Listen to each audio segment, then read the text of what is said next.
From the City of Angels, you are listening to the James Salazar Media Podcast. On today's episode, headlines from the world of futurism.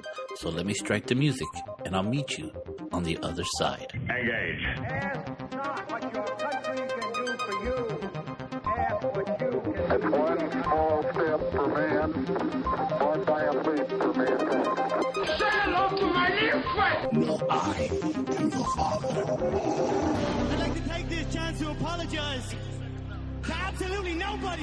What's up, savages? And welcome to the James Salazar Media Podcast, where you get your daily dose, your weekly dose of pop culture, politics, and futurism. I am your host, James Salazar, a.k.a. The Media, the new form of media, podcasting. Hope you're all fine and dandy. Today we're going to talk about headlines from the world of futurism. We got a couple interesting things to talk about. But first of all, as you know, I'm on a diet, trying to stick to it. I'm working out. It's a slow process of feeling because I'm 46 now, and I'm feeling it a lot slower in my body, losing weight than I did when I was 20. It's going to take some extra effort and extra discipline, but I'm apt to the challenge. Though I'm in a challenge with somebody, his ultimate goal is to be 60 pounds by my birthday, October 13th, for myself, regardless of who I'm competitive. But I am competitive by nature, and I'm going to dust this dude. I'm going to stomp his head into the ground. I'm going to work hard while he's playing his bongos and whispering to puppies. I will be working out, lifting heavy weight, screaming to the gods of thunder. Wah. But I think to myself, the motivation to lose this weight is just to have a better life, more energy, but to be there for my daughter. And I was thinking to myself, I want to leave something. If it can't be money, I want to leave principles and how I thought and how I saw the world. So, in that vein, I want to start to focus the podcast on futurism, like always, and on a certain principle or belief system that I believe and why I believe it. So you can, so there's a record for posterity about how I saw the world. And, yeah, that's what we're going to do. So keep a good lookout for that. But we are going to get into headlines from the world of futurism. So let's go. First article. New futurists fear economical singularity could kill jobs forever. Now, your friendly futurist, James Salazar, has read this for you, and basically the gist of it is once AI and robot takes over all the menial tasks, what we're going to do, we're going to get quality. And we're going to have a bunch of stuff that nobody can afford. Because the robots are going to be making it way better than any human would. And I know this is probably just a bid for universal income.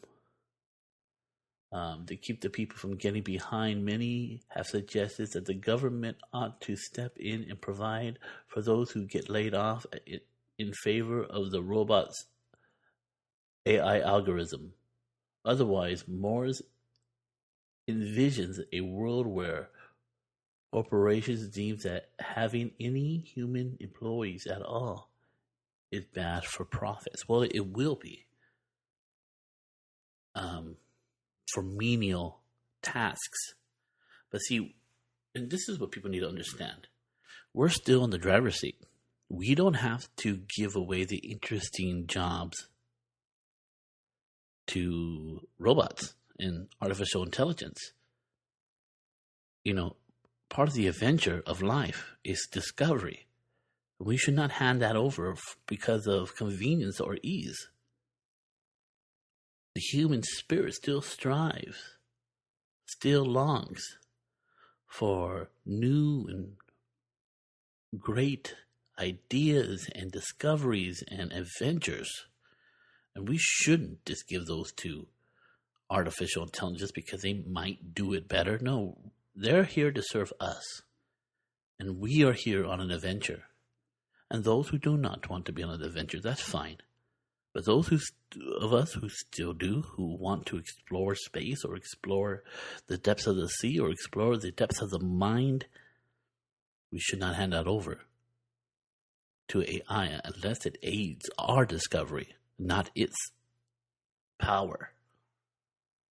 I think that makes sense. Personally, but don't worry about capitalism. It ain't going nowhere. It's a natural state of commerce. It's a natural state of dealing with one another when somebody wants something that the other person has. It's called capitalism in its basic form. Now, our ventures into space will open new doors for capitalism. Will open new doors for new economies. And as we venture out into space and mining minerals in the Kuiper Belt and going to different planets and going to the moon and a moon base, and I mean all these new avenues of discovery, capitalism will be there to profit from it and make everyone work in harmony. Because when you hoard and when you cut the free market system, that's where violence comes in, because there's no way to barter when you want something the other person has. So you work in harmony, you work together. And therefore, I'll give you this, you give me a little of that. You help me here, I'll help you there. And the ball keeps rolling. Never count capitalism down. We have, for recorded history, 6,000 years of recorded history, capitalism has been around on this rock we call Earth. Now we're going to expand it to the solar system. And now we're going to expand it to the galaxy after thousands of millions of years. It's just going to expand in space. It's not going to diminish. There's going to be more avenues. Not only will the same avenues on Earth still be there, because humans consume. When space opens, there's a whole new economy. It's just the menial, small tasks are not going to be done anymore. And like every system, every job that doesn't have a purpose for existing anymore, they go by the wayside, and humans have the responsibility to adapt to that. And some people are not going to adapt. Some people just won't be able to catch up, keep up, or adjust into the new economy. And we should help them as much as we can, but it is what it is. For the greater good, we must keep capitalism rolling for the new generation to take a hold of those reins and boldly go where no man has gone before.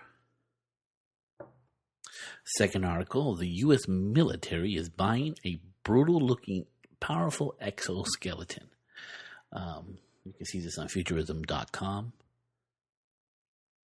Looks pretty awesome. Looks pretty crazy.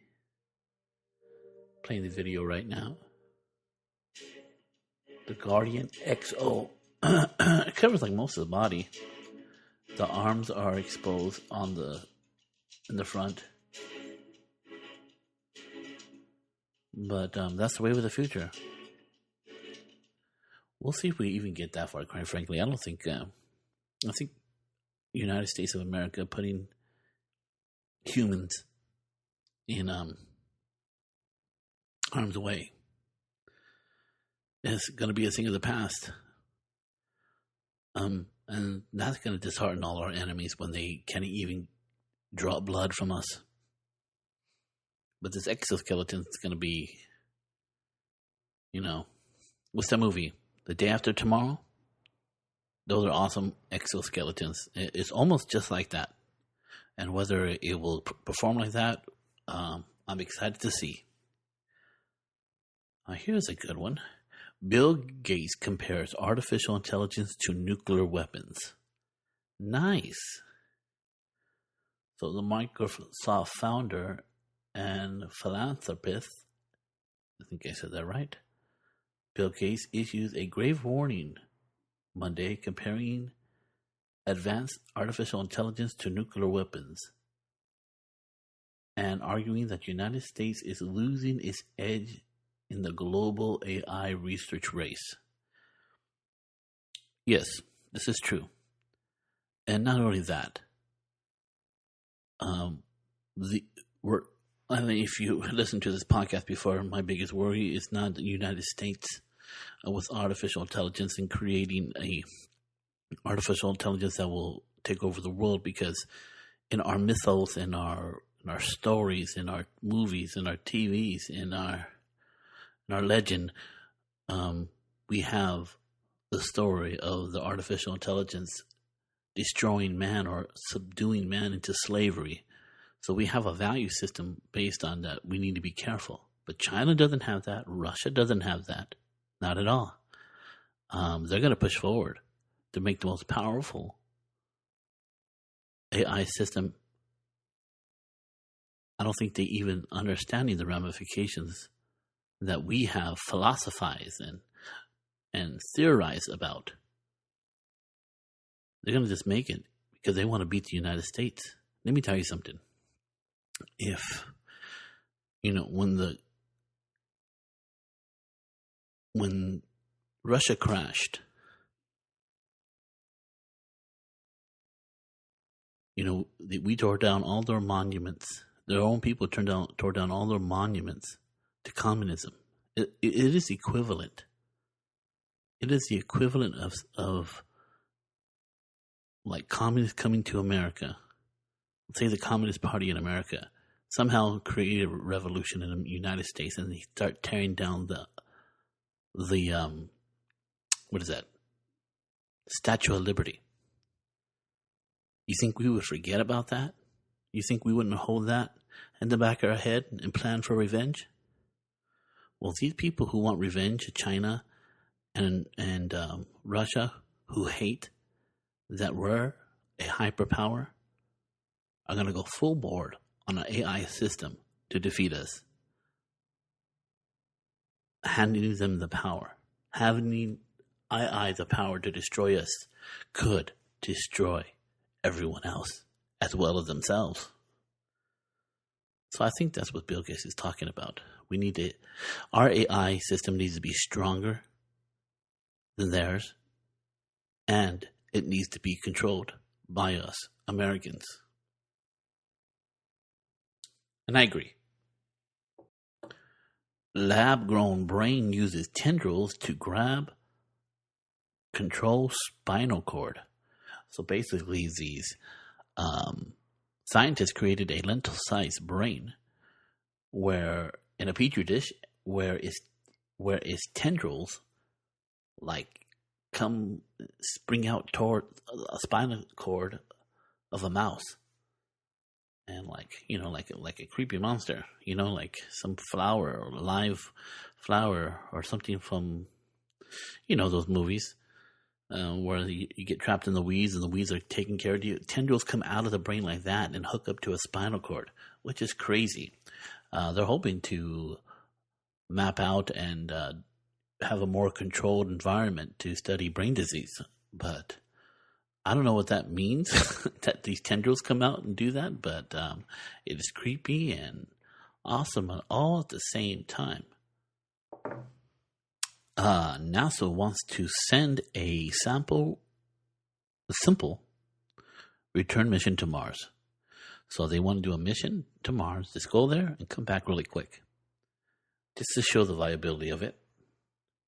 But the Trump administration has given $21 billion total to go to the moon and go to Mars. And when we go to the moon, which we're going to go to first, we're not going to leave it. We'll be there. We'll have a human presence on the moon. From the day we land there, we'll have a human presence on the moon from there on. That's what they're hoping. And they have an aggressive timeline to get to Mars by, well, the Trump administration, what they told the Trump administration.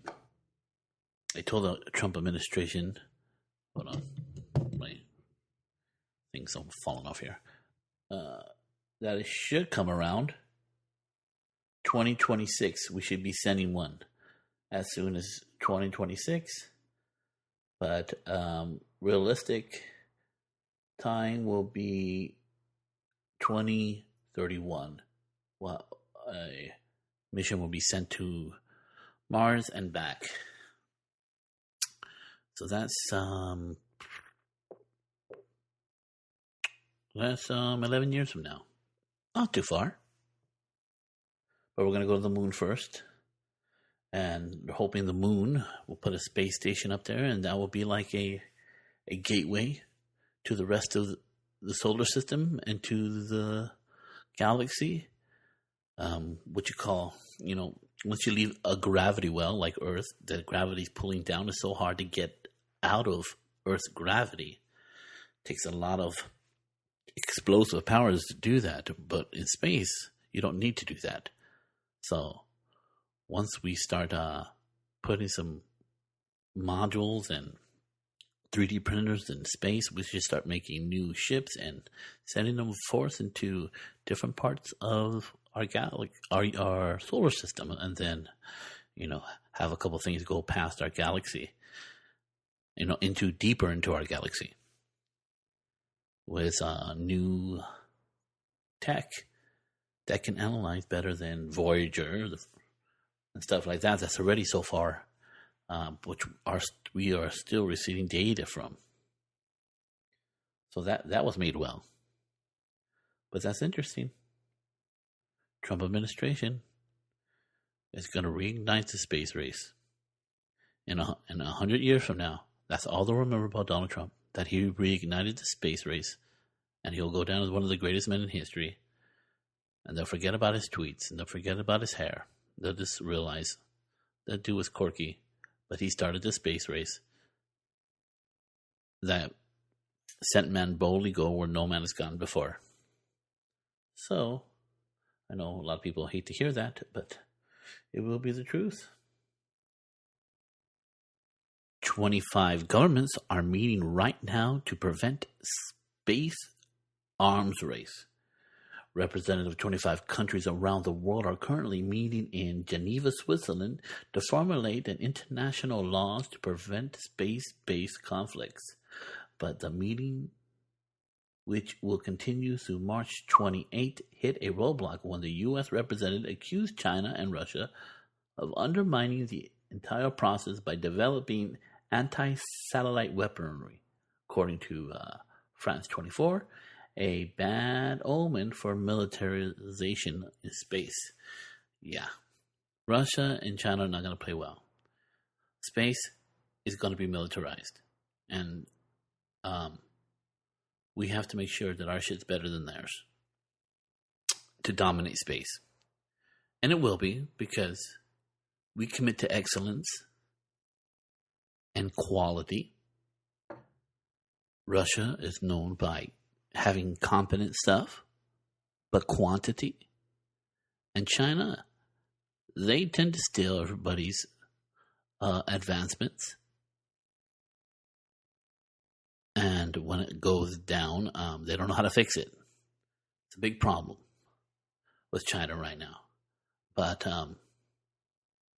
space is going to be militarized as long as Russia and China are not going to work with harmony with us, because we're the big dogs on the street. They don't want us to be the big dog on the street, but you can't change the way it is. You're going to have to work with us in the way that we want to be worked. And they're not liking that. and but they don't want to be left out of the space race altogether. But they're going to be, we're going to have let's get into it. Hold on. The Pentagon wants an orbital space weapon to blast enemy missiles. So this is why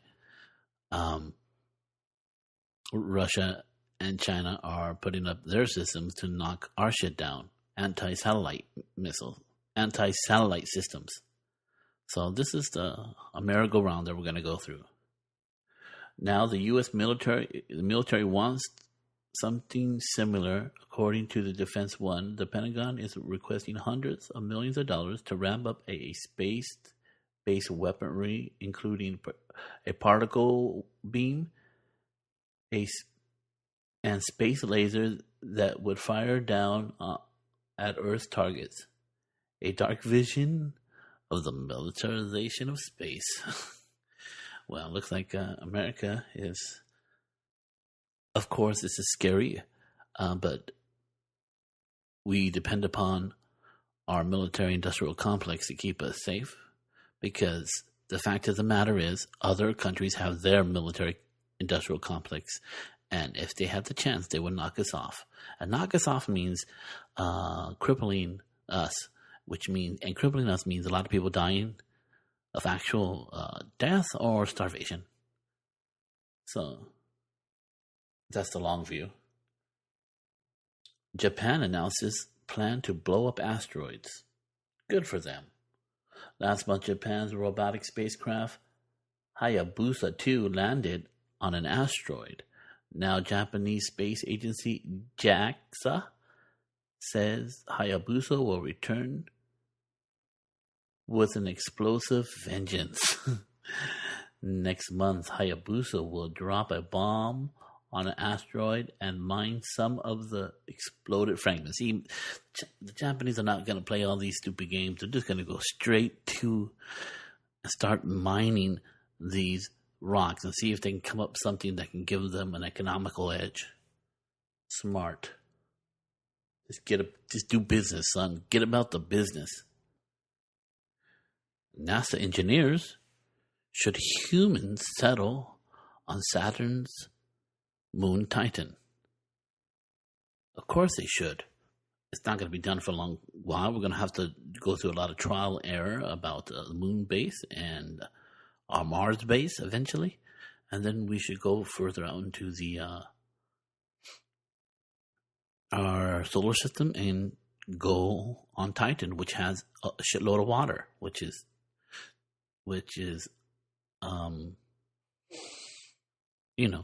really cool for living.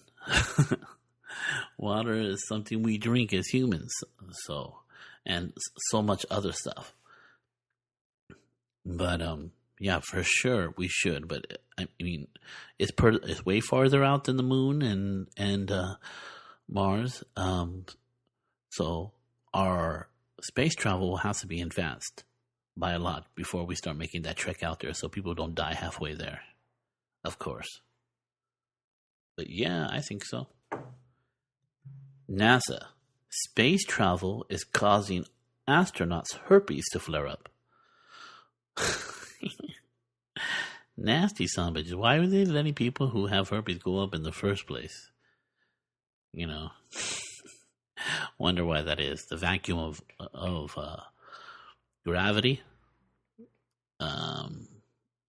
It'll be interesting to wonder why that's happening and why they have people who have herpes there. Nasty son bitches.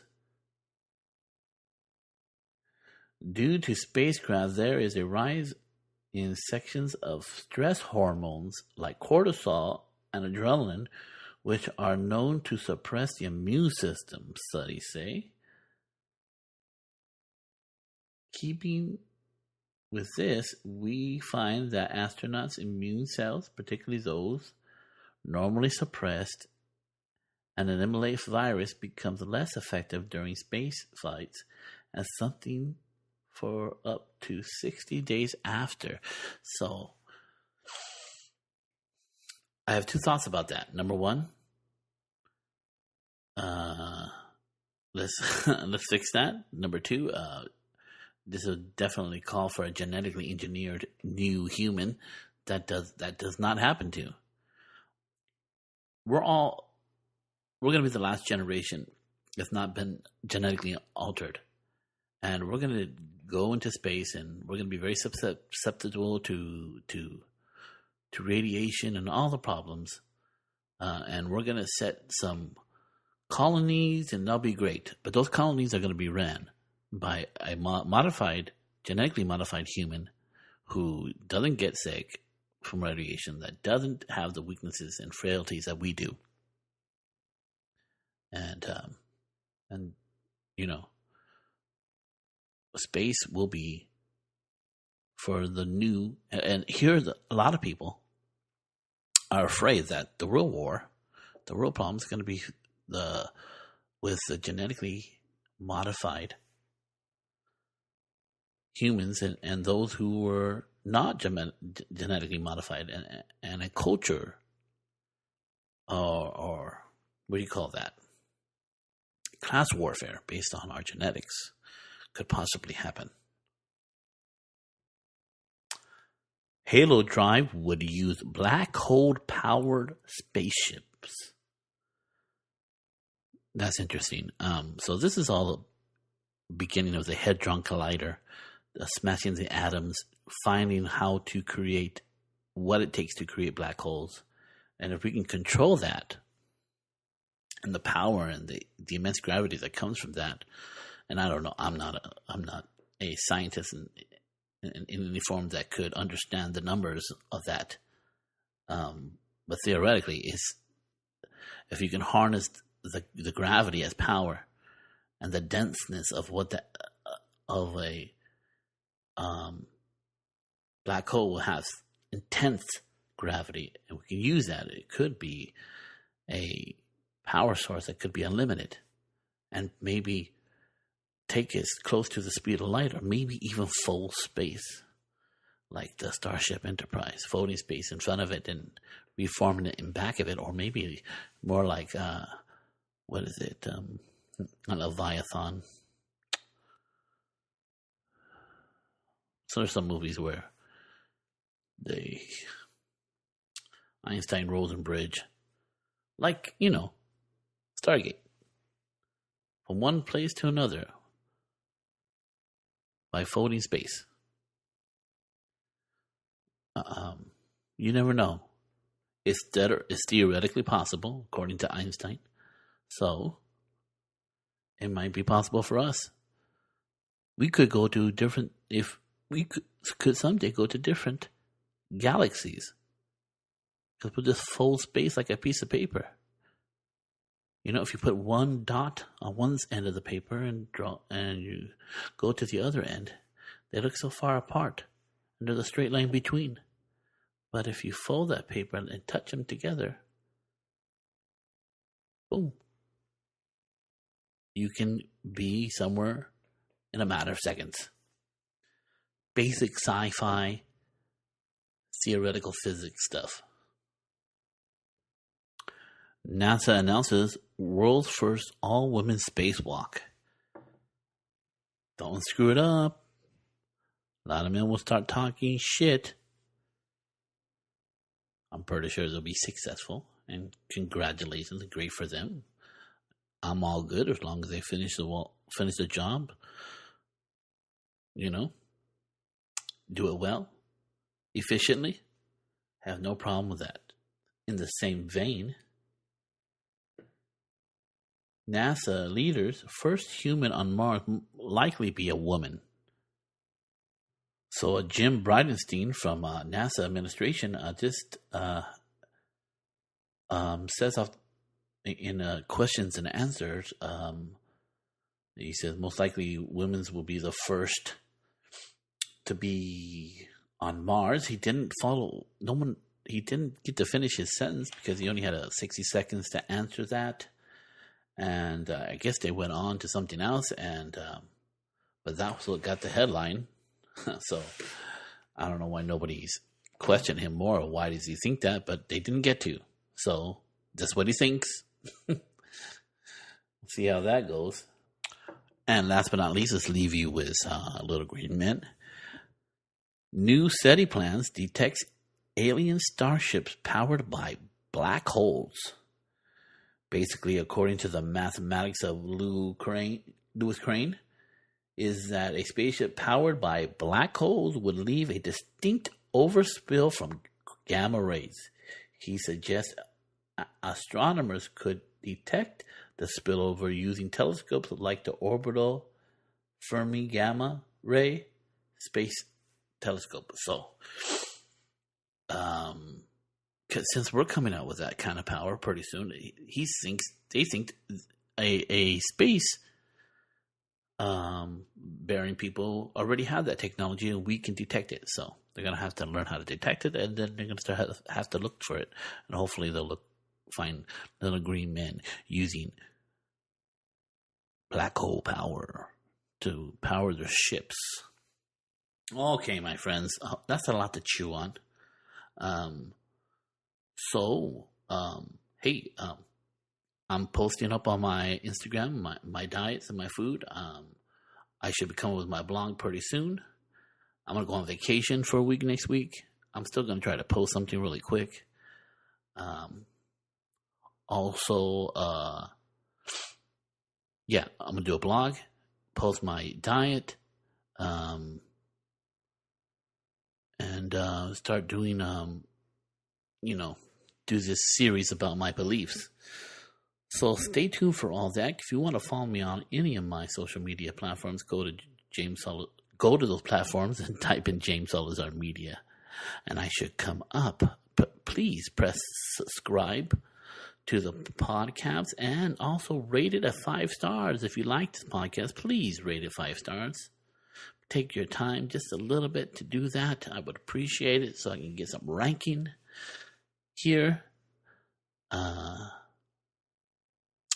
Also, should be posting what I'm going to be doing with my music. Should be singing in Faust and Rigoletto this year. I'll be putting that up on my website. And also, if you're interested in coaching services, definitely go to JamesSalazarMedia.com and check out those avenues of help and information when the storms of life come against you and you find yourself on your knees. Stand tall, raise your head up high, and take a look at that storm and say, "Give me your best shot. Strike the music."